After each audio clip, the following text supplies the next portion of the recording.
Interesting, may I, Your Grace?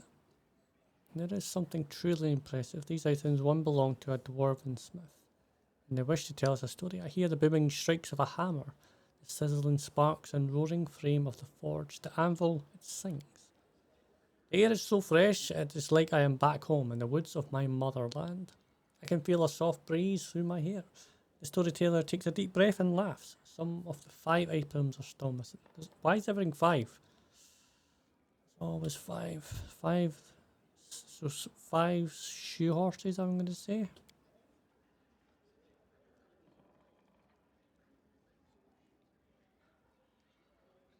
We have to trade the whole set of items for their story. Can you hear it?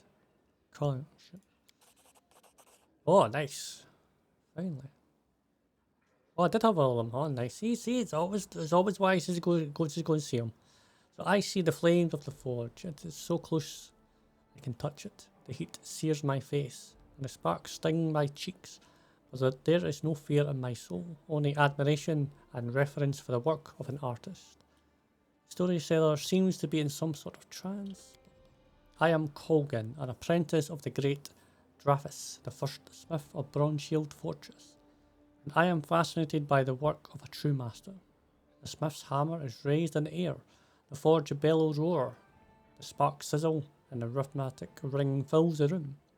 The anvil, called the searing palm, replies with a happy booming voice. This music, this song overwhelms me, my being. I feel a tear of joy run down my cheek and hastily wipe it away, for it is proof of my weakness. Tongs in my hand are covered with soot. I help the master all I can, but I am not allowed to raise my own hammer over the anvil. Master Dravis protects his anvil zealously. Won't let anyone else near it. It usually offends me, but not now. Now my heart follows the ringing beat of a fiery song. What makes his anvil so special? The anvil was created by Aldrich Langbrook himself in ancient times, when the dwarfs, full of hope and inspiration, built fortresses along the Shield Road.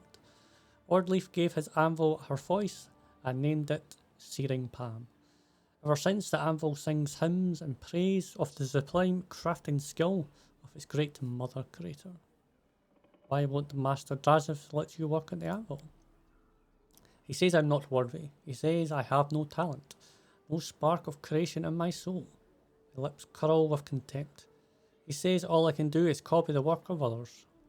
What are you making? I can't see, I don't know, I don't care. This is my master's work, not mine. It doesn't bother me. It feels like it does. All I hear is silence. Bronze-Shield Fortress is sound asleep, save for the blinking of the signal bonfires. No one knows of the blasphemy about to be committed in the heart of the fortress. The storyteller chokes down a lump in his throat. I push open the door of the smithy. I fear the door's squeal of protest will wake everyone, but silence quickly returns. I take a step inside, so obviously he's going to try and make something, isn't he? While everyone's asleep. I stoke the fire, don my soot-smeared apron. Long have I dreamt of the anvil. It calls to me. Its alluring voice captivates me. Its ringing and is full of promise. Tonight, I will work the anvil myself. Tonight, I will become a creator. And Master Drazif, upon seeing my work, will be forced to accept me as his equal. The fire rises to the ceiling, and I raise my hammer to make the first stroke. Yep, something's wrong. What? When did I make a mistake? Face collapses. The anvil. It won't sing. It moans under my hammer. Instead of sweet music, I hear cries of pain, begging me to stop. I clench my teeth and strike again, and again, and again. I will make it work. It will sing for me, even if I must torture it to do so. The moans of the anvil become a monstrous ramble, but I can't stop. The smithy door swings open, and Master Dravel stands before me, disheveled and furious. He screams curses at me, but I can't hear him. The metal of my work crumbles under my hammer, but I can't see it. My eyes are blinded by tears. shakes his head to clear out the vision, a wiry smile on his face. Well, that's it. But what happened to you? I mean, Colgan.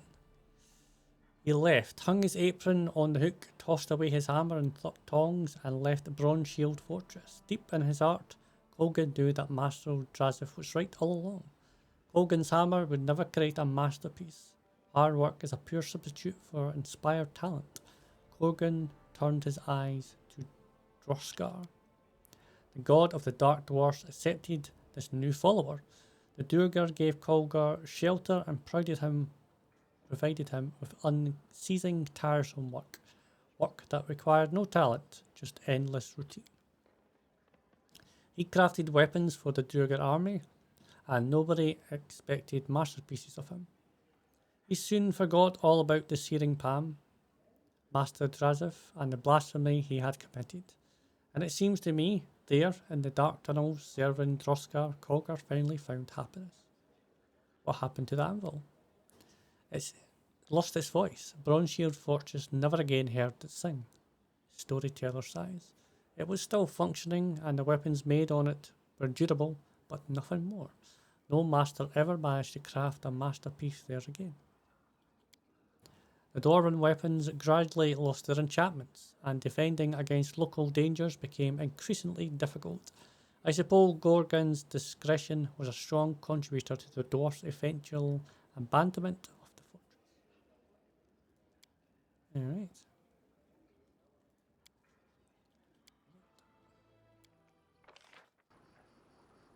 Yes.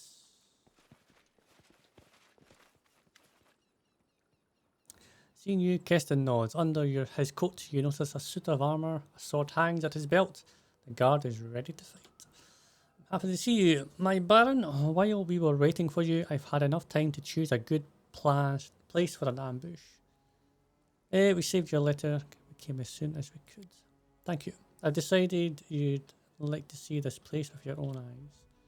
The Mastery Shrine is on the other side of the hill. I suggest we set an ambush right there. The visibility is good, so we can watch the cultists unnoticed and choose the right moment to strike. If you wish, you can examine the location. What do we know about Lamasthu? Not much, Your Grace, but I've heard some things. Goblins, kobolds, and other wild beasts worship her. She helps them to breed, protects their young. As for people, the blessing of Lamasthu is too dangerous for them. A woman can give birth to something so terrible that the villagers might decide to drive a mother and a child out of the village or worse. You can go down and take a look at the shrine. The scouts who've been watching the cultists told me about hideous rituals that were performed there. The cultists disfigure and mutilate themselves, shriek like demons, and copulate in the mud. He frowns in disgust. I just can't imagine who in the right mind, except for goblins, would ask Lamasthu for help and agree to be part of this abomination.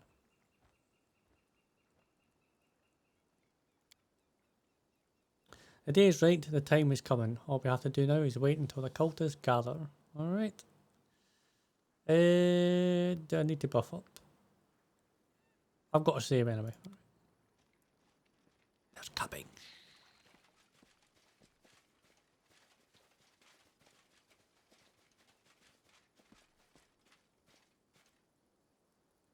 Come to me, Lamasthu's children. Today we praise the mother. We are here, Lamasthu. Yeah.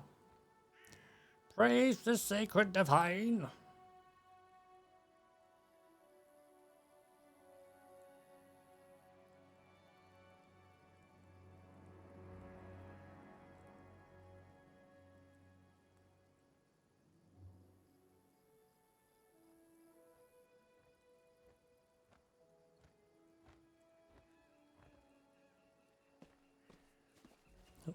Where we going, Abby?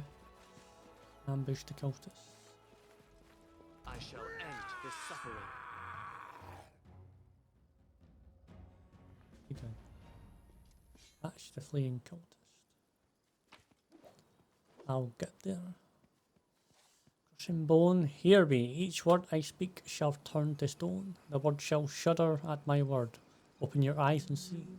Our world becomes beautiful, burnt forest stretching to the horizon, moulds of body, blackened skies, skulls littering the coast like gravel. I, the one who renders the flesh of her enemies, take in this beauty. All living beings tremble at my sight, bow to me. All living beings bow to me. Search the children of Shelan, tear them apart, destroy them. Though transform them, grant them the gift of rebirth. Let them become beautiful, befitting the beauty I shall bring into the world. O great Lamasthu, the eater of hearts, reveal your truth to us. We hear you call. All of you shall live in a better world. Curse Pazuzu, the flying worm. He shall fall in this war soon. Myriads of warriors under my command. The mountains themselves shall crumble at our feet. Burn all, make the world beautiful. The ground thirsts for blood. I thirst for beauty. Give birth to the beasts I shall. Well, that sounds lovely, don't you think? The triumph over the wicked Lamasthu cultists prove incomplete. Some villain, or villainies, has slipped away under the cover of darkness in a narrow gorge amongst rocks. It looked like daytime to me, but okay. Without a second thought, our brave Baron, a loyal Keston, and their comrades in arms rushed after the fleeing figure. The figure, clad in black, was barely visible in the dark. The villain had gotten far ahead of us. At the last moment, the Baron noticed their prey had turned aside and disappeared behind the rocks. Well, we can't fail that, so. After they decided to take a shortcut to catch the cultists by surprise, the party started climbing up the stone ridge. Climbing in the darkness is a difficult task. It's not a joke when you try to catch a stable rock and hear the small stones crumble under your feet.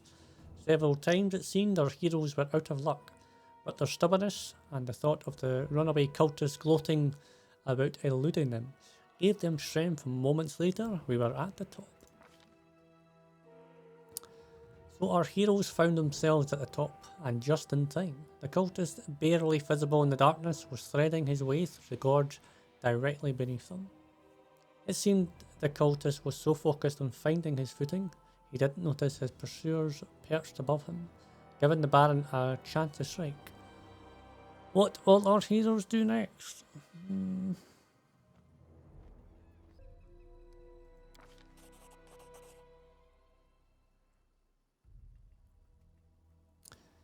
Kintao appeared from the darkness like a spirit. The runaway clearly hadn't been expecting that. Ikundao barely had time to react when the cultist burst into a sprint. Darkness failed to cover the peculiar way the runaway walked. The robed figure was limping badly, dragging their right leg. Despite that, the cultist vanished in the darkness without a trace. The party followed to the edge of the plateau where the flatlands began. Well, see, I didn't get the perception check this time. Weird. As our brave heroes reached the edge of the plateau, the fastness of the Camlands opened before them. An ocean of high grass as far as the eye could see, a beautiful sight, but finding our quarry in this green sea, it would prove impossible. With our heads down and hopes lost, we descended to where a small streamlet flowed amongst the stones, and then there before us, good fortune. In his haste, our villain had run through the high grass, leaving a trail for all to see. The party immediately set off, driving by a single desire, to capture the criminal who dared to escape the punishment of the Baron and had let us on his unwelcome chase. We moved as swiftly as we could, but even the ground seemed to fight us. Rock gave way to mud which grew deeper as we marched on and seemed to grab at our boots. Even the wind began to rise, lashing at our cloaks, and the foul scent filled the air. Sure signs we were heading towards the narrow marshes. Soaking wet and exhausted, our heroes came upon a cabin at the edge of a swamp.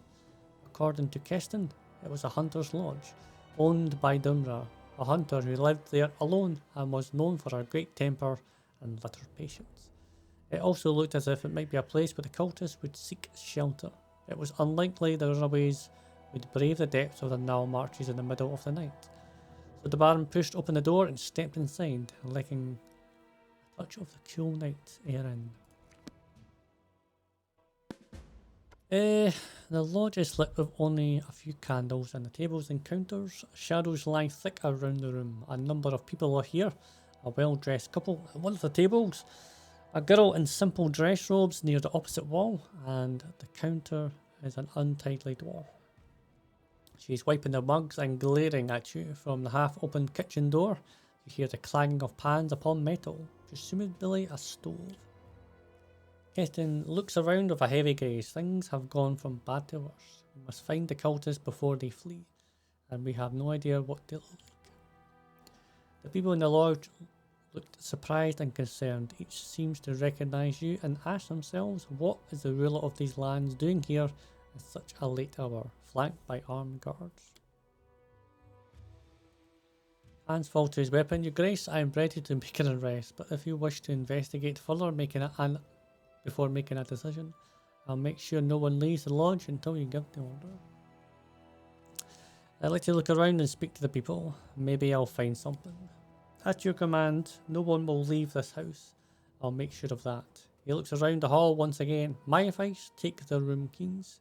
Their personal belongings speak their owner's intent more often than their masters would like.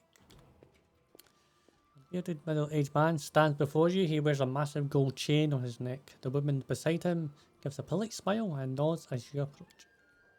Greetings, Baron. The man's voice is low as a rumble. Let me introduce myself. Carbon Tedrum from Restoff.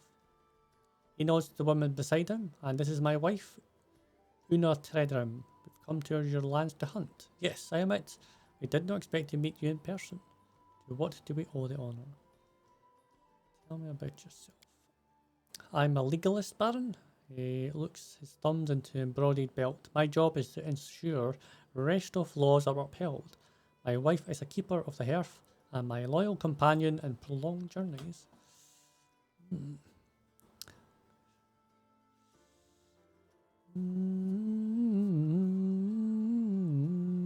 Now why would I want to bluff?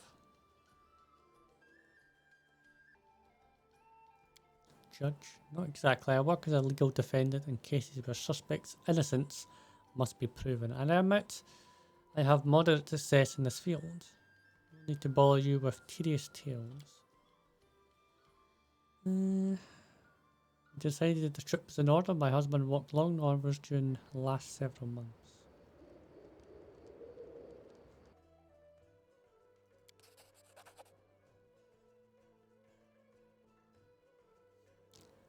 Despite Una's cool expression, you notice a bead of sweat running down her temple. She spots your glance, her lips tight.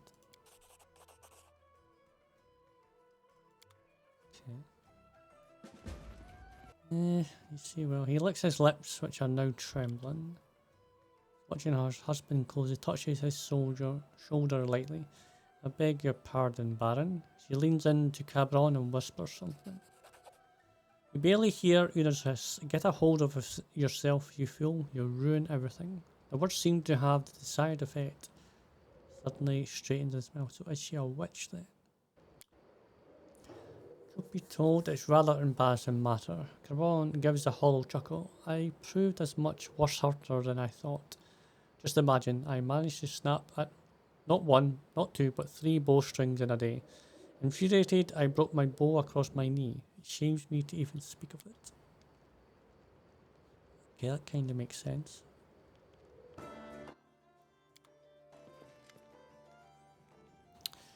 Wearing a plain dress and a hooded cloak. Her belly is swollen. She is pregnant and her time is near. It's an honour. I thought I'd never be able to thank you in person for your kindness, but gods, you're kind to me. You must have forgotten already, but it was you who discovered my husband's body. A trader died on one of his trips. He found a brooch and a letter. Oh yeah. I didn't remember that was her name though. She touches a turquoise brooch pinned to her dress. The brooch is familiar. You made it possible that the last gift my husband had found its way home. There's not enough words in the world. How grateful I am. I just grab her key.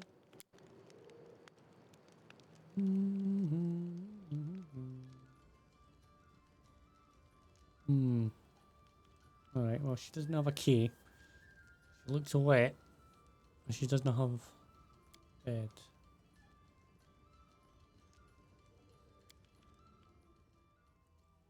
Why I brought you here?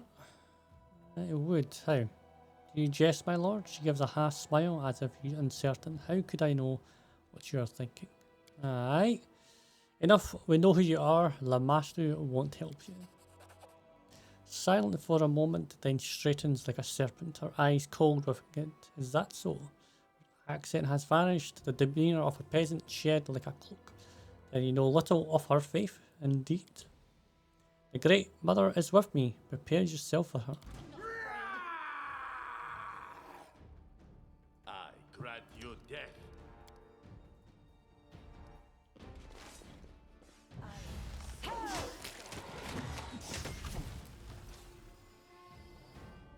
Okay. Stop. I surrender. The priest of Lamasthu holds her hand over her bleeding wounds, moaning in pain. She raises the hem of her skirt and starts to wipe away the blood from her legs. Her right leg is covered with sores, oozing pus and yellow ichor. You and your minions unleashed a blight across my lands. Because of your monsters overrun the barony, and honest people fear to leave their homes. The priestess of Lamasthu shakes her head and tries to close her wounds. That's nonsense. I've heard the stories about what's happening in your barony, dwarf, but I have nothing to do with this. The Great Mother rules the monsters of this world, but if you had truly earned her wrath, your lands would be drowning in blood. No, Baron, you must look elsewhere to place blame. Lamasthu and her followers have nothing to do with your troubles. I am the priestess of the cult of Lamasthu, the Great Mother, the ancestress of monsters. The priestess struggles to raise her chin, her voice a hiss. I am not from these lands. I came because of the pleas of your people, who seek to mercy of my goddess. I came to these lands in secret and hid my identity from everyone except those initiated in the mysteries of the Great Mother. Even the hostess of this lodge had no idea who I was. And those looking for divine benefaction found me on their own, and there are more than followers of Vestral who believe. Tell me about the cult. We are numerous, we are strong. The tribe of Lamasthu followers grows every day, breeds and spreads over the lands of Glorian, search for places to create new packs. What kind of rituals? We prayed to Lamasthu. We asked for her offspring in the pack. We mated like wild animals, free of stupid prejudices. Lips curled in a grin. I'll spare you the details, dwarf. Oh, why not? Oh, come on. But like you are unable to accept the greatness of our ancient truth. Aren't you a merry bunch? Octavia giggles, waving her finger tauntingly at the priestess. But you know, Callistria's faithful have a lot of fun too. Just without the risk of growing a pair of tentacles in the process. Tentacles. Don't you dare compare your feverish goddess to ours, who's as old as the world itself. Your orgies are little more than entertainment for bored townsfolk. Ours are full of primordial wisdom. Can we please skip the theatrical debate over which with cult? Okay, yeah. Oh yes, it disgusts me to listen. Oh, my paladin ears. My paladin ears. Oh. Where's the rest of the cultists? You cannot make me betray the children of the Great Mother. Torture me if you like. Lamasthu will grant me the strength to endure any pain you inflict upon me. Have you allied with the goblins and other creatures? No, we have the same mistress, but our paths of faith are different. All these people in the lodge, are they here because of you? They were searching for the blessing of Lamasthu. Other gods have denied them, and they had to ask Mother of Monster for her benefaction. A couple from Restov, did they come to meet you? Yes, several years ago the lawyer defended a necromancer in court in this native city, and he won the trial. Since then, all Tedrum's attempts to conceive a child were doomed to fall. Harisma didn't want to prolong the bloodline of a man who protected those who raised the dead. Una has more brains than her spineless mate, so she sought the support of Lamasthu. The child, of course, will bear the mark of goddess, but Tendrums don't have much choice.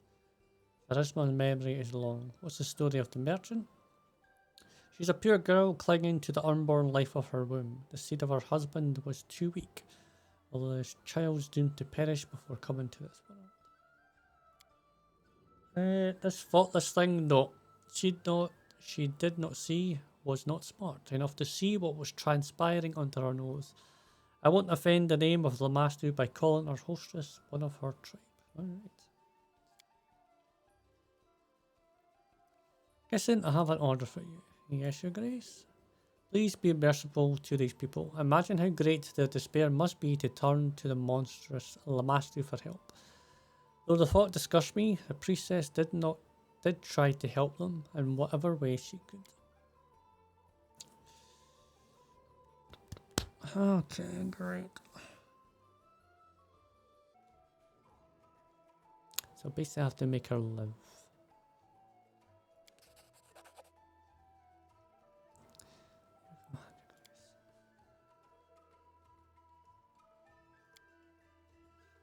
Well then, it seems I shall serve the Great Mother in this land a little longer. If you wish to speak or ask for something, come to the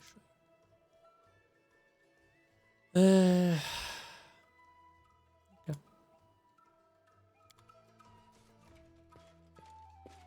I'll name the child after you. Okay. Alright. Well, that is the weirdest thing in the world. I did all that and then it's like, oh no. Keep them alive. Ugh. As you approach, Tsanna raises her head and sizes you up. She has changed her clothes since she last saw her. She wears a band across her brow. Decorated with a three-eyed jackal and a live rat with two heads is resting on her shoulders, looking cautiously at you from under her cascading hair. You came. What brings you to... I'm touched that you care. Worry not, everyone receives the Lamasthu's bless who needs it. You don't know who they are and what they ask. You sound like if you're trying to attract new followers. The Mother of Monsters doesn't need sweet sermons or criers yelling her name at the crossroad. When the other gods turn away from mortals, Lamasthu opens her embrace. When your subjects have nowhere to turn with their troubles, rumours and whispers bring them to the altar of the Mother of Monsters. It has always been the way, and it will always be. You think of her, worry not. Lamasthu blessed Alika and invigorated her womb. The female gave birth to a child, and even survived herself.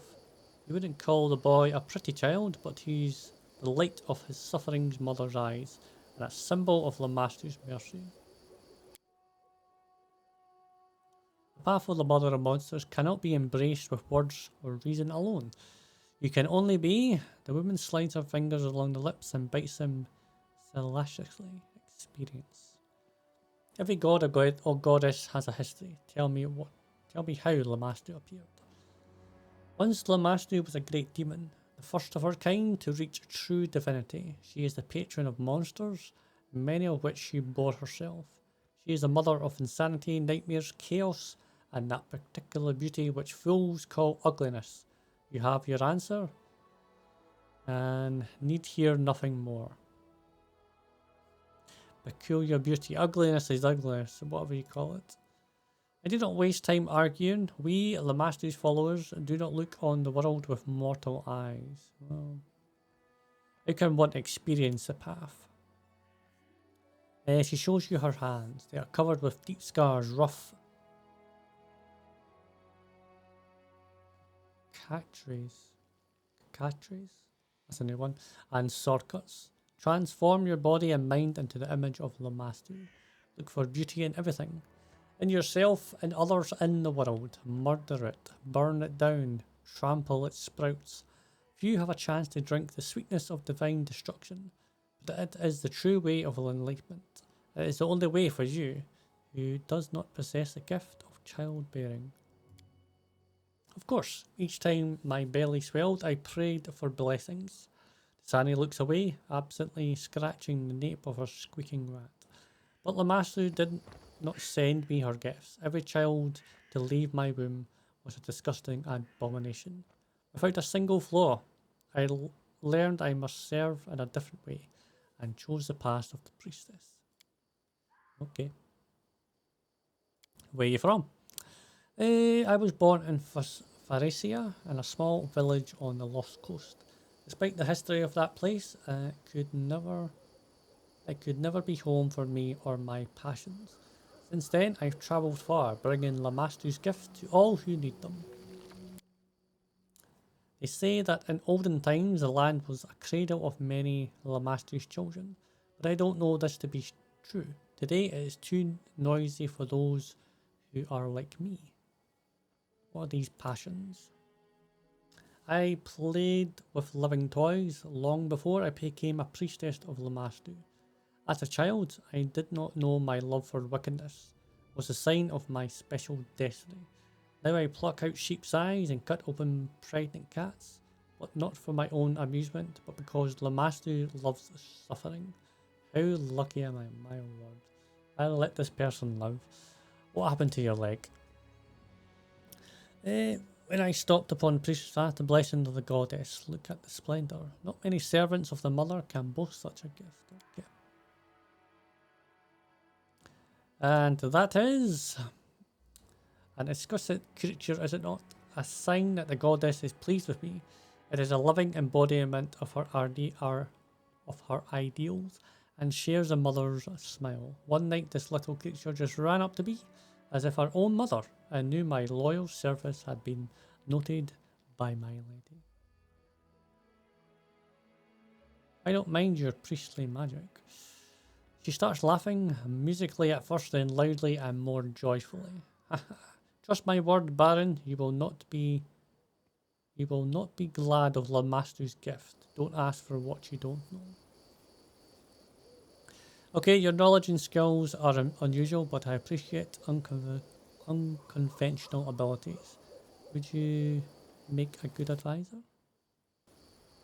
Power and influence, tempting for any leader, but tolerating a stinking city and foolish crowds for this. I could accept the title of High Priestess or Counselor.